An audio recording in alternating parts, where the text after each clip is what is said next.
A árvore genealógica de Yuji Itadori parece ser mais complicada que a da Charlotte, lá de Dark. Por isso eu resolvi trazer esse vídeo, explicando de uma vez por todas a linhagem genética do protagonista de Jujutsu Kaisen, para que você nunca mais tenha dúvidas nesse assunto. Se você não entendeu ainda a ligação parental do Yuji com Sukuna, eu não te julgo, porque eu mesmo fiquei semanas gastando neurônios tentando entender como Itadori tinha se tornado filho da reencarnação de seu pai, que foi o irmão de um cara nascido 1000 anos atrás. E mesmo depois de entender essa ligação inusitada, eu ainda tinha dúvidas sobre os detalhes da árvore genealógica de Yuji, que só foram revelados depois da extensa pesquisa que eu fiz para esse vídeo, mas vamos por partes. A primeira coisa que você precisa saber é que o Yuji tem um avô, um tio chamado Sukuna, 9 irmãos e 3 pais, o que pode parecer bastante confuso, mas depois que se desata esse novelo, fica fácil de entender. O primeiro pai do Yuji foi o seu pai de sangue, Jin Itadori, no qual descobrimos ser a reencarnação da contraparte do Sukuna, lá da Era Heian. Jin foi casado com a Kaori e por algum motivo desconhecido foi de arrasta pra cima. Logo depois disso, o Kenjaku procura Jin e faz um acordo com ele para assumir o corpo da sua falecida esposa, a fim deles terem um bebê. E não importa o quanto você ache isso bizarro, porque as pessoas parecem fazer todo tipo de coisa estranha quando sentem que podem perder quem amam, e nem a ficção está livre dessa regra. Pouco tempo depois disso, a nova Kaori engravida de Jin, só que tudo não passava de um plano do Kenjaku para criar a cobaia perfeita, e o motivo dele fazer isso eu vou te explicar já já, porque primeiro eu preciso tirar uma dúvida que está corroendo na sua mente agora: como realmente foi concebido o bebê Yuji? E sim, é claro que eu sei como os bebês são feitos, mas pela personalidade do vilão, que é bem semelhante à do Orochimaru lá em Naruto, não é difícil imaginar que ele possa ter criado o Itadori em laboratório, ou de algum outro jeito não convencional. Só que o avô do Yuji faz questão de afastar essa teoria, pois no capítulo 143, o Asuka Itadori revela que se seu filho continuasse macetando a Kaori zumbi, ele sem dúvidas morreria. E como a cena se passa em um flashback em um hospital, onde mostra o pai do Yuji segurando ele no colo ainda bebê, se deitou e fez nheco-nheco com o Kenjaku no corpo da sua esposa, o que faz do vilão, além de um cara nojento, o segundo pai do Yuji, ou mãe, dependendo do seu ponto de vista. O que não fica claro é se o Kenjaku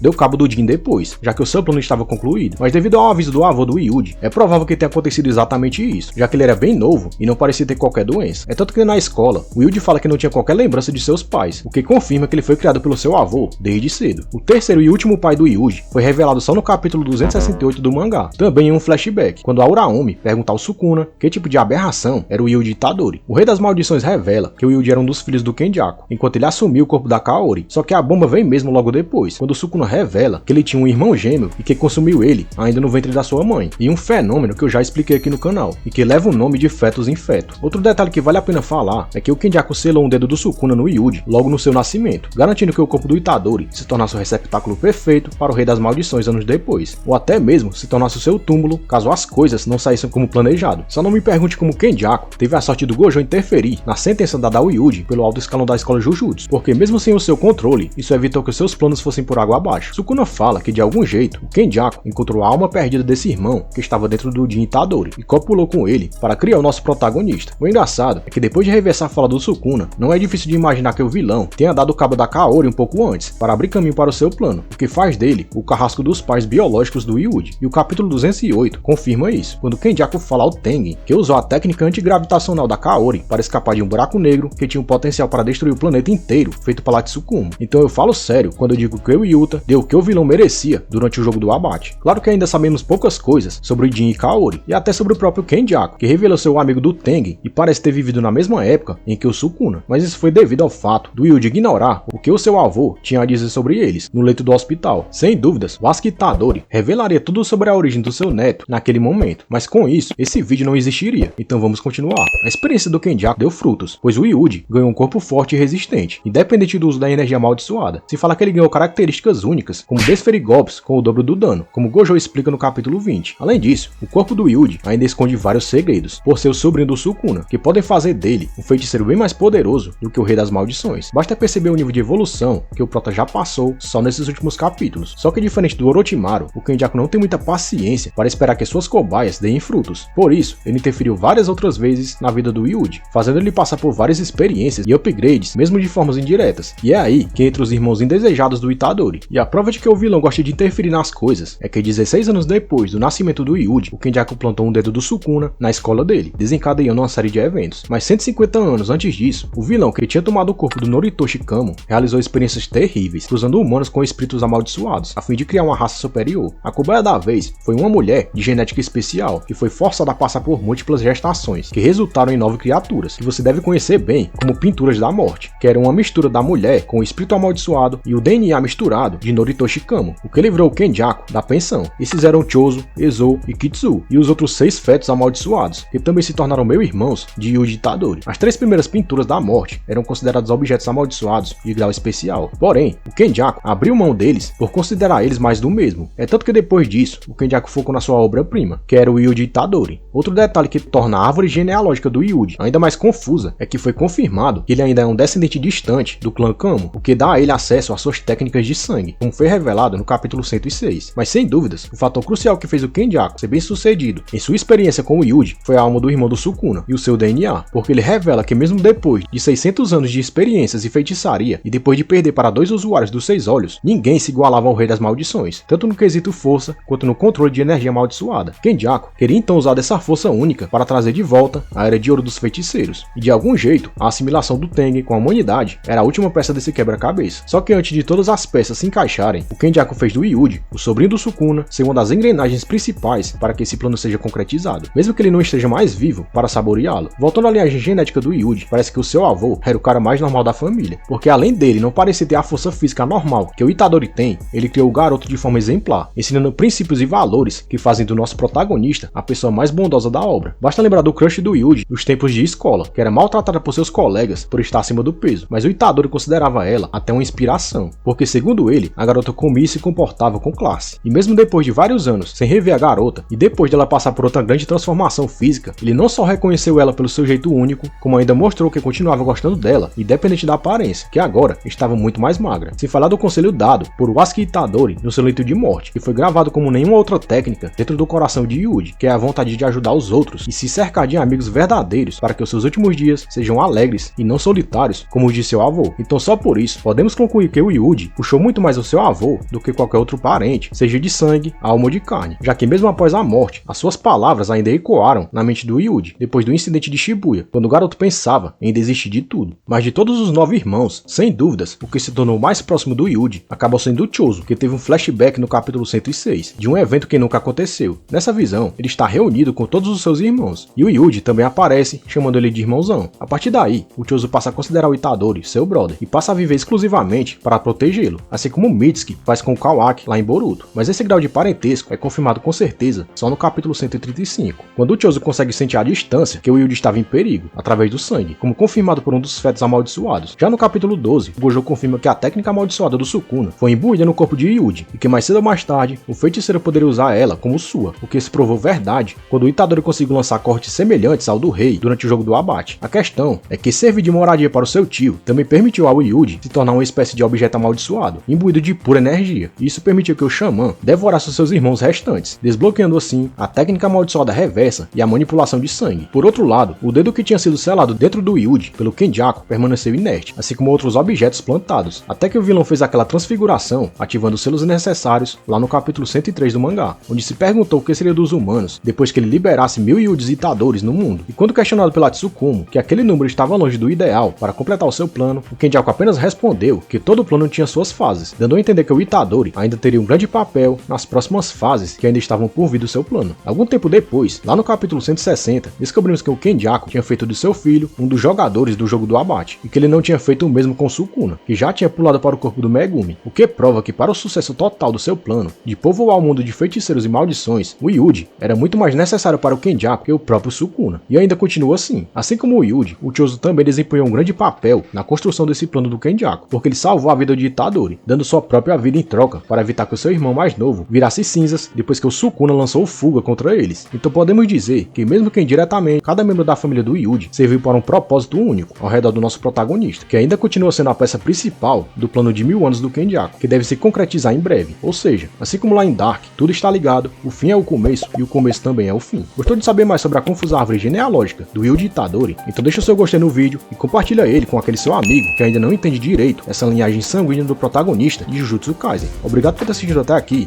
e valeu!